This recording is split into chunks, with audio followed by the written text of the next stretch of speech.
Hey honey buns, and welcome to my channel. Well, welcome back. So right now I'm just lowering the terrain and then using the flatten terrain tool to create the riverbed. If you don't know what we're doing, I'm showing you guys how I create the backgrounds for some of my pictures.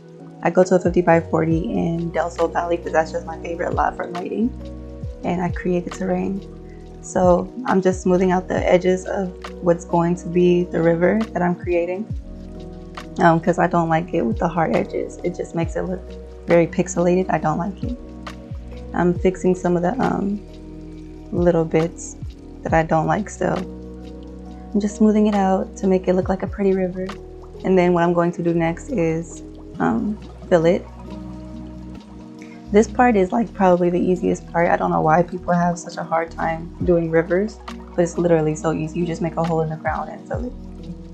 With the flatten terrain tool, of course. Now I'm picking out some trees that complement each other. For this video, I didn't really plan it. Like, this is a spur of the moment thing, so I'm just picking a few that have like a lot of definition and kind of go together.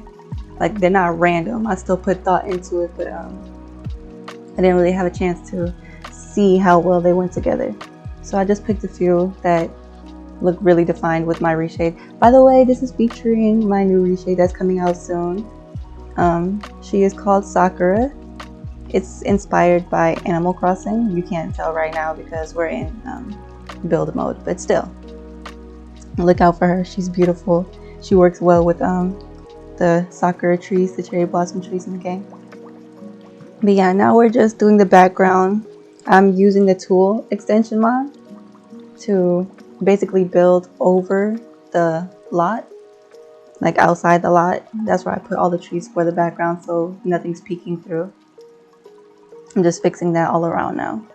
And what you're going to do to make a actual landscape, you don't want a bunch of different trees. That's why I only picked 4 or 5.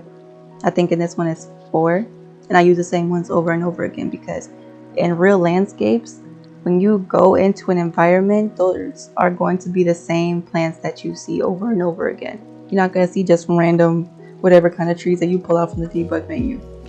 So pick a few and work with them. And for this one, I was getting really green vibes. I think the white complemented it well, the white dogwood trees. That's why I added them in.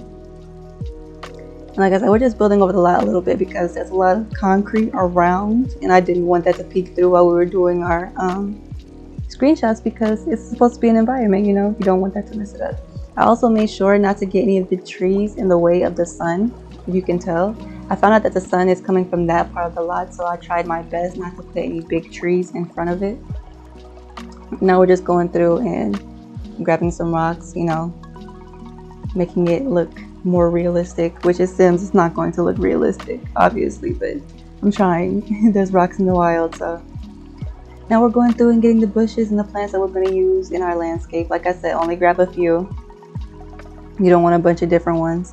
I think mostly I use just tiny bits of grass from the cottage living debug because those add a lot of realism to me.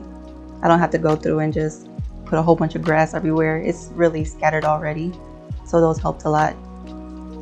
But yeah, my biggest thing is do not use a bunch of different plants. That's all I can tell you. Keep everything as organized and clean as possible. Not clean, I don't think that's the right word because it's a landscape, it's not going to be clean. Keep it as uniform as possible. I think that's a better word, uniform. Like I said, only a few plants. So I'm really in love with the debug plants from Cottage Living. I'm in love with the debug from Cottage Living. So that's mostly what I use for the plants and the flowers. But now that we're done with that, we're just going through, and where the house is going to be, I left empty. So this is realistically where I want the house to be if I'm going to put my house in. Usually I put the house in first and then do the landscaping, but just for this video, I'm showing you guys how to just do the landscaping, you know, just in case you just want the environment and you want to build in the environment. So yeah, I hope this helped you guys, and I'm sorry that it wasn't really planned, so I don't have a exact idea of what I was going to say. So I hope you still understand it, and I hope you implement this in your game, you know, for pretty pictures. And I hope you guys come back for another video. Goodbye.